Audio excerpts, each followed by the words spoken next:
We have the Week 6 recap of the Telegram 10 Fantasy Football League. Let's get right into it with the scoreboard. We're going to do a recap, and then we're going to do a preview of next week's matchups. And we're going to do our normal standings view as well. Let's get this kind of loaded. We have our Week 7. That's our preview right there. Let's get to Week 6. If this will load. Here we go. All right, so let's just do me and Billy first. We'll go to the box score. I lost to Billy by like 20 points. There's a point in which in this matchup on Sunday where I really thought I was going to win this. I basically had Derrick Henry, Kupp, Everett versus like Kyler. Let's see, Witten, any of the 4 o'clock guys. Yeah, it might have even been those two, and like those guys, like Henry, Everett, Kupp did nothing this week at all.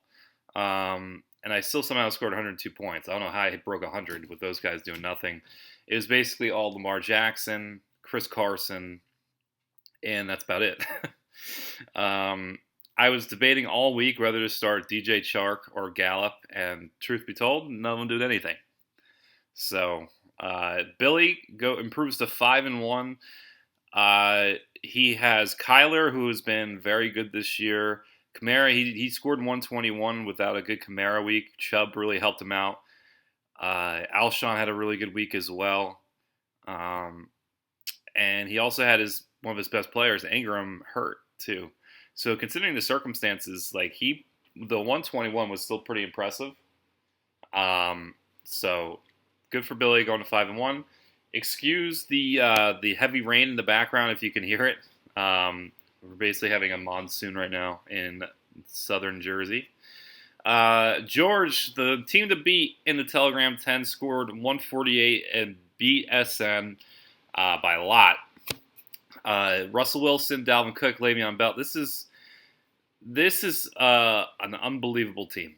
Now, we had a recent trade where he traded Zeke, and I forget what the trade was, but he basically got Tyreek Hill and Le'Veon Bell for Zeke and I think Thielen, and maybe one more piece. So that was a kind of an even trade. I thought George was getting the better side of it. But, it's so far, I mean, Zeke had a good game against the Jets, and Thielen had a good week last week. So it's looking pretty even so far. Hill, 22 points. Godwin, I think the best receiver in the league so far. Let's see. Yeah, the first-ranked wide receiver in the league is Chris Godwin as of right now. Dalvin Cook, again, he's got. I told everyone after the first week after I beat him, he has the best overall team, I think. SN, tough blow for him losing Disley. He was a really good tight end pickup for him. That's going to be a blow. He gets Barkley back this week, which is a plus, but only 81 points. Mahomes is not playing as well as he was. Keenan Allen, Evans seems to be up and down every week now. Keenan Allen, the whole Chargers team is looking terrible. So that's not good for him. Robert Woods has not been as good as expected either. But he's still 2-4. He's still in, like a game out of a playoff spot. It's still up in the air. So we'll see. We have Fawad beating Hassan. Battle of actually I don't know what they were. I think it was 2-3 versus 3-2. Fawad evens up to 3-3. Matt Ryan gets him a solid 31. McCaffrey, I guess that's almost considered a down game for him if he doesn't score 20 points at this point. And he's still won. McCaffrey's been, in my opinion, the best player in fantasy so far. But the rest of his team really didn't do much other than Hyde, who I gave him in a trade. He had Hilton on the bench. Schuster only 1 point. I think that means he only had one catch. Jesus. Landry, just go down the line. No one really did anything, but These guys should all have better weeks coming up, especially when he gets Hilton back and Christian Kirk healthy. He has Robbie Anderson on his bench that dropped to 21, so he's going to be better, a lot better with Darnold. Hassan started Todd Gurley, and it was known from early in the week that he wasn't going to start. I think also he started Marquise Brown. I'm not sure how early in the week but like it was pretty obvious that both these guys were not going to play. So I don't know about that one.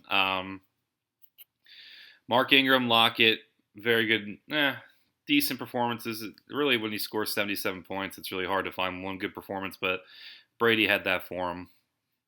He started some injured players, so let's just move on. Very kind of a low-scoring week for everybody. George had the outlier at 148, but the rest, I mean, we're kind of in the 120s to the 100s. So kind of a low-scoring week after last week, it being kind of high. Yates falls to last place, our professional fantasy football player. Loses to Kaleem, who is back to respectability at 2-4, 7th place, right outside of a playoff spot after starting 0-4. He's looking like he's in good shape. He did this without basically Amari Cooper. I think he had one catch and then he got hurt. McLaurin has been one of the best fantasy pickups so far this year. He didn't start Miles Sanders, but I guarantee you, depends. I would say he probably starts him next week. Miles Sanders has been pretty good this year, I think, and a lot of people weren't thinking like he was going to be this good early on. It was going to be later in the year. You know what? He really hasn't put up points, but when I'm watching Eagles games, he always seems to be involved.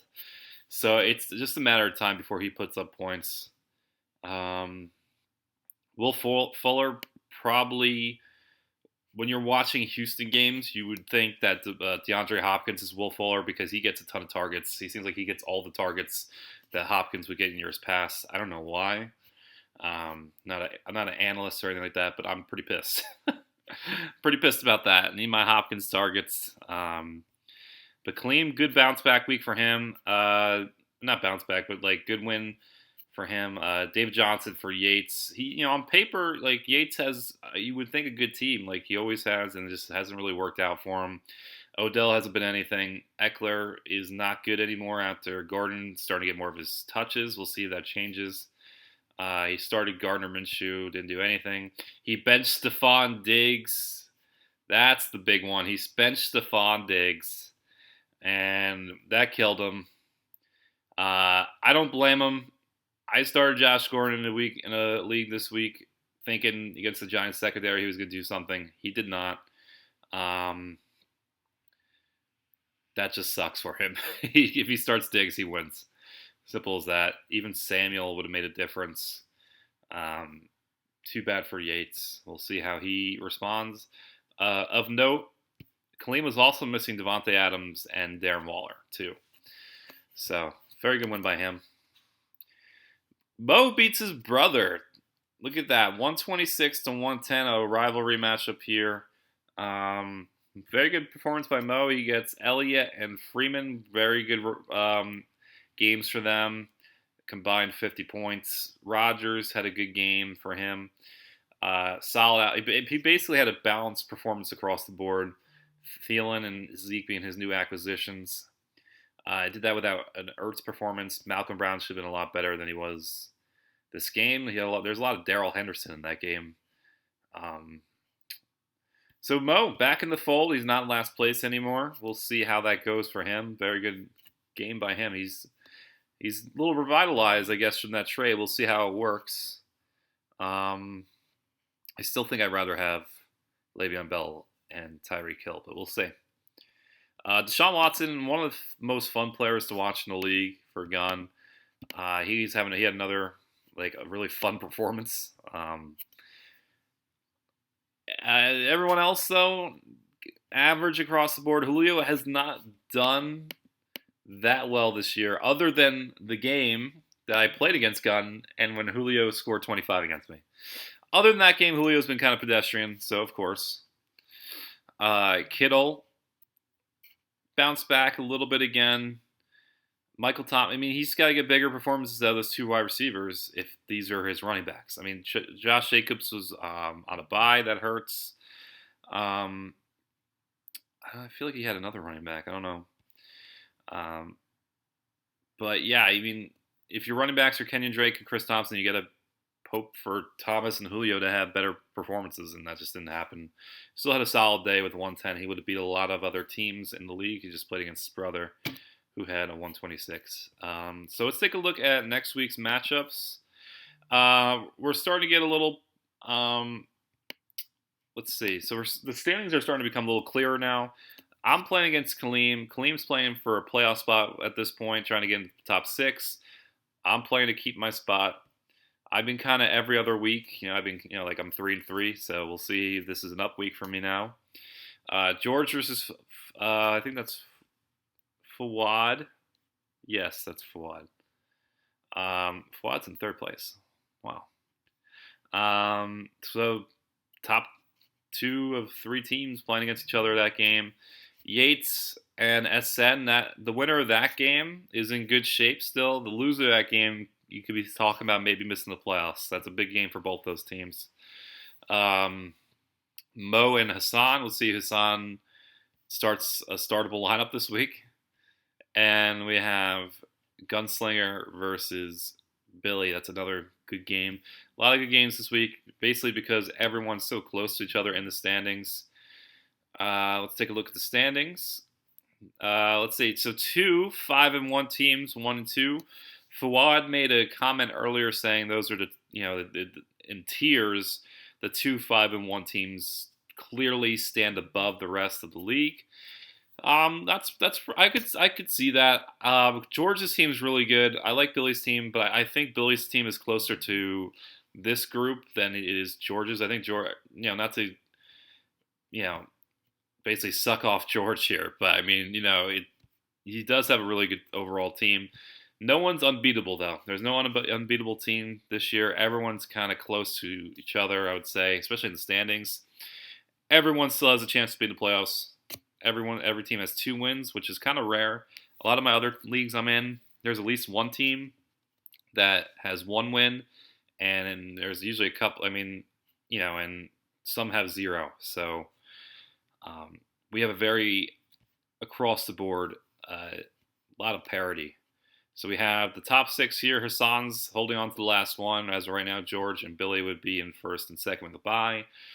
Fawad, me, Gunslinger, and Hassan, I say we have very close teams.